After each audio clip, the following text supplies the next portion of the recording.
Welcome to the Week 10 Waiver Wire show on the Fantasy First Down. I'm Ben Wasley. Today we're talking about all the best waiver ads for the halfway mark of the season and some guys that you really need to be dropping from your leagues. If you have any questions, hit us up in the comments below or on Instagram at the Fantasy First Down or on Twitter at Fantasy First Down with no O. If you want any help with rankings or anything else, you can also head over to ffdfantasyfootball.com. But let's get into the waiver wires for today. We'll start things off with the quarterbacks, and Matthew Stafford has looked consistently good this season. If you're looking for someone who you can start the rest of the way out, I think Stafford is a reasonable chance, especially while Puka Nacua is healthy, and that's a little bit of a question mark these days. Stafford is a guy that you can trust the majority of weeks. On the other hand, if you just need a one-week streamer, well, Jackson Dart is the guy for you. He takes on the Chicago Bears. We saw what Joe Flacco did against them. I expect that to be an absolute blow-up game with both sides scoring plenty of points. Dart should be a high-scoring quarterback this week, and he's someone you can trust on certain weeks and use as a streamer occasionally. Sam Darnold gets a far tougher week against the Cardinals, but he has been good this season. He's someone you can feel okay about holding on to longer term, and is an okay bye-week streamer this week. As is JJ McCarthy, he gets the Baltimore Ravens, I should say.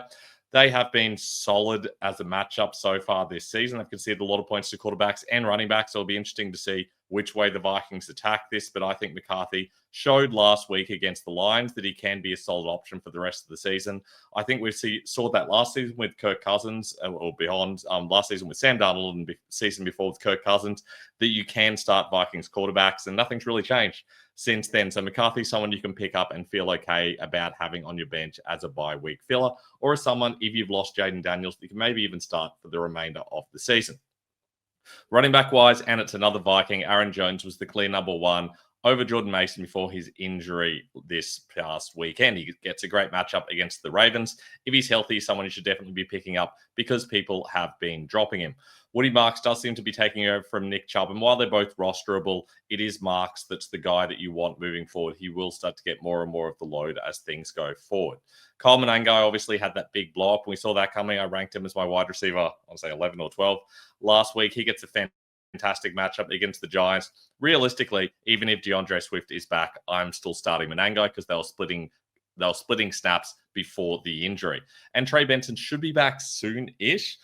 Probably not this week, but he's someone that's worth picking up because I do think he's going to get the vast majority of the load. It does seem to me that the Cardinal staff just aren't happy with what they're getting out of Bam Knight and Demicado, which is why they're splitting them. I think that possibly Benson gets the vast majority of carries on his return. Worth picking up for that reason. In a shallow league, you're not going to find many guys with that much upside without an injury first. In a deeper league, talked about Nick Chubb before. Jared Patterson, I mean, he nearly split carries last week with Kamani Vidal. Vidal didn't look very good. Hasn't looked good the last couple of weeks. It is possible that Patterson takes over or this turns into a committee. In a deeper league, if you need a guy you can start, Patterson is someone that I wouldn't feel great about starting this week. It's very hard to run against the Steelers, but I think it's worth sticking him on your bench and seeing if something happens over this week. Then you can shove him into lineups moving forward. Devin Singletary also split with Tyrone Tracy. Tracy looked like the slightly better back in general, but Singletary did get a lot of carries, including some around the goal line. Tracy was getting more of the receiving work. This seems like it could be a committee, but against the Bears, you can start the vast majority of plays. So Singletary becomes a bye-week filler this week, as does Amari Demicado, who actually got the first snap today actually for me, in their game against the Cowboys, which they shockingly won. And ultimately, while Bam Knight got a reasonable amount of touches, Demicado was nearly splitting 50-50 with him, even though it was the third down back and more of a change of pace guy. Still getting a lot of touches, and he looked pretty darn solid. So I expect this to be a committee. If you're desperate for a starter, he is someone that you can shove in there. If you want for more upside, though, and you're looking for stashes, Tyler Algier, I mean, he's never going to be great with Bijan Robinson playing, but he's always someone that you can stick on your bench. Knowing there's a Robinson injury, Algier is someone that you definitely want to be using. Blake Corum, same thing. You see an injury to Corum Williams. Corum is someone you're going to want. Plus, they are splitting touches a little bit more than usual. They're nearly going drive for drive at the moment when they're in a game they're winning. Don't think that's going to be the case this week, but Corum does become someone you can use in certain bye weeks. Isaiah Davis, same situation, the right matchup. You could use him in certain bye weeks. This is not one of those matchups, but if we see an injury to Breece Hall or a last-minute trade, then Davis becomes valuable. And Tank Bigsby does seem to have solidified himself as the clear backup to Saquon Barkley. There's some upside there. We know that Barkley can get injured at times. He's had a very heavy load, so it is possible that Bigsby could be the guy. Wide receiver wise, and Romeo Dobbs has been a guy I've been talking about quite a bit in the last few weeks. Knew someone was going to come out of Green Bay and be very solid, and it was Dobbs. So I expect him to be very solid in this coming week. He's someone I feel good about starting most weeks. You're not getting as much upside as you might like out of certain guys, but I do think he's a solid option. They, by the way, take on Philly at home. That Giant thing is a little bit wrong, but it is correct for Jennings and Pearsall. You got to feel like with Brock Purdy back, the receivers for the 49ers are going to be a little bit better. They can't lean on Christian McCaffrey every single week, though I think they might this week, given the matchup. I do think, though, that Jennings is someone that I feel solid about. He does seem to be the number one guy, and Pearsall coming back does give him a chance of being solid as well. And Chris Godwin returns hopefully soon. They haven't been able to get really the right production they want out of Igbokwe. I think he might still be battling an injury. You've got to feel like Godwin's going to come in here and look pretty solid coming out of their bye week once he is healthy. Going a little bit deeper, and Parker Washington was someone I've talked about in the past. He was someone I picked up in quite a few leagues in this most recent week, and I ranked pretty high. I think it was towards wide receiver 40 this week. This past week, he had a fantastic game out of the slot. We know that the slot guy for the Jags is the guy that you want. It was Washington. He got a heap of targets. Gets a tough matchup this week, but those targets are going to mean a lot this season with Travis Hunter out. Troy Franklin is someone that I've been trying to get you to pick up for, I don't know, the best part of 2 months, I think. And he is clearly getting the most targets, getting more targets than Cortland Sutton. He's been heavily involved in this offense. The Raiders are a top 5 matchup. Trey Tucker, speaking of the Raiders, does seem to be the number one guy, even though Jacoby Myers has been involved. Tucker's the more consistent player here, does seem to have a little bit more upside, more chance of getting a touchdown at this stage. Myers still an okay option, but I do think that Tucker is available in more leagues, so he's worth putting in here as a waiver wire option. And Alec Pierce, heaps of upside, doesn't get the greatest matchup against the Falcons, but I've been talking about him for a few weeks. He's been very good of late in these blow-up games where the Colts are having to pass the ball a lot, even when they're losing. For that reason, Pierce is someone that I'm happy to take in a deeper league if I want that upside. Speaking of upside, Jameer DK is the number one guy for the Titans. He has actual upside, unlike guys like Alec Imanor, who is nominally the number one guy, but isn't really getting that sort of attention. And Calvin Ridley, who had 1 or 2 big games, but other than that, has been injured and disappointment. I think DK could turn into the number one guy. He's getting a lot more 2 wide receiver set snaps. I do like DK for his upside in a super deep league. Calvin Austin, the clear number 2 for Pittsburgh, assuming they don't bring in anyone new on the trade deadline, he becomes someone that you can feel okay about. Got the most touches last week and is starting to get healthier. I feel like he could be okay in a super deep league down the stretch. Torrey Horton was obviously exciting, but if Cooper Kupp gets back, I do think like Kupp probably goes back ahead of him. It's not like the Seahawks are rebuilding or anything like that. They're still going to continue to use Kupp. Horton will remain behind him and Jason unless there's an injury to one of those two, and that would make him viable. I wouldn't expect the sort of production we saw this week from him most weeks. Darius Slayton is an okay option in a deeper league, but a good solid bye week filler this week, taking on the Bears, who are the best matchup or among the best matchups for wide receivers this season. Tight end wise, and Arundel Gadsden, I've talked about a little bit. It's probably going to be taken in most leagues, but if you're in a shallow league where he's available, take him. For me, he's likely to be a top 5 guy many weeks. He's getting a lot of snaps. They're using him a lot. He's someone that I definitely want in my lineup. Harold Fannin also has plenty of upside, even with Njoku back. I feel like they're still going to use a lot of both of them, but Fannin seems to be getting most of the receiving work. For that reason, I do like his upside.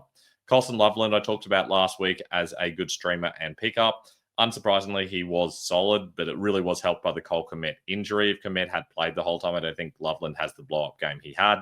We thought Kmet was going to be out. He was in, and then he wasn't again, which kind of ruined my rankings, but it did at least make the idea of using him as a streamer and a pickup a good one. He remains a good waiver pickup. Not as much upside as those other guys, but I think still a solid option most weeks. And Luke Musgrave, with the injury to Tucker Kraft, which is very sad for him, he suddenly comes in and takes over that spot. He's not as good as Kraft, and therefore he's not going to get the same amount of touches. But we do know that the Packers tend to use their tight ends quite a lot, and we've seen Musgrave be okay in the past. So I feel like Musgrave is a solid pickup in a deeper league, and he's available in the vast majority. Kickers and DSTs, and Cairo Santos, one of my favorites. Very good kicker. It's just that the Bears haven't been good enough for long enough. He has come back and he's been very solid. He is available in most leagues. He gets a great kicker matchup against the Giants in what could likely be a shootout. For that reason, Santos is a great option. Will Reichert has also been consistently pretty good, gets a great kicker matchup against the Ravens. He's always a good, solid starter. DST-wise, and the Browns take on the Jets. No matter who the Jets are starting, it is a good chance that the Browns have a good chance to score some points here. They are the DST 11 on the season. They haven't even had the greatest schedule. So I feel like they could have a good matchup at home against the Jets. And the Panthers have also been okay at times. They get Tyler Shark, who we've seen is not particularly good. In fact, that whole Saints offense is not particularly good. So for that reason, the Panthers are a solid DST start. Now, we're going to have to make space for all those new ads, so let's talk about some droppables. Started things off with KC's Brashard Smith, who was very clearly not the guy, despite the opportunity with Isaiah Pacheco out. He's just not getting that early down work. That makes him not very valuable in fantasy, given he's not even the clear, consistent third down back. Jaden Blue is a healthy and active. You could definitely drop him. Michael Parter was clearly behind two backs, and Trey Benson's going to be back soon. Samaje Perine is injured, which really limits his upside when he's not even going to have an opportunity to play and get involved and take that role if there's an injury somehow to Chase Brown. Meanwhile, in shallower leagues, I don't really like either of the Tennessee backs. They're not useful most weeks. We haven't seen them be in enough close games and really be able to run the ball effectively. So you just never know when you're going to be able to test Pollard to get you any more than like 7 or 8 points max. Isaiah Pacheco, likewise, he's injured. He's kind of splitting with Kareem Hunt, who's getting too many of the goal line carries. I don't like that situation. In a shallow league, you can do better. Ja'Cory Cross could merit. Bill, I mean, he's been generally disappointing. Admittedly, in that game, they were totally blown out. But with Marcus Mariota now the quarterback, I don't like that situation for him. I think it's going to be very difficult for him to be heavily involved most weeks. Going to make him very hard to trust when he's not getting the third down work. And there's always the possibility that Chris Rodriguez just takes over because they're having a shocking game and he's not getting enough touches. Chuba Hubbard, meanwhile, I mean, we saw what happened. Rico Dowdle has become the number one guy and consistently looked better over Hubbard. Hubbard is just the backup. So unless you're in a league where every backup is rostered and therefore having the backup is essentially the important thing, you can probably drop Hubbard for someone with a little bit more upside. Wide receiver-wise, and Marquise Brown, even though he had a good solid week, realistically, he's only getting about half the snaps. He's splitting with Juju Smith-Schuster and a little bit of Tyquan Thornton as well. That's not playing not enough. Even if he was the clear wide receiver 3 for the Chiefs, he is droppable in some leagues. Now he's droppable in all of them, essentially. Luke McCaffrey with that injury can definitely go, despite a lot of people, for some reason, picking him up this week. And Cooper Kupp, I mean, he's injured. He's not playing well. He's not getting involved. I can't see many leagues where I'd want to have him.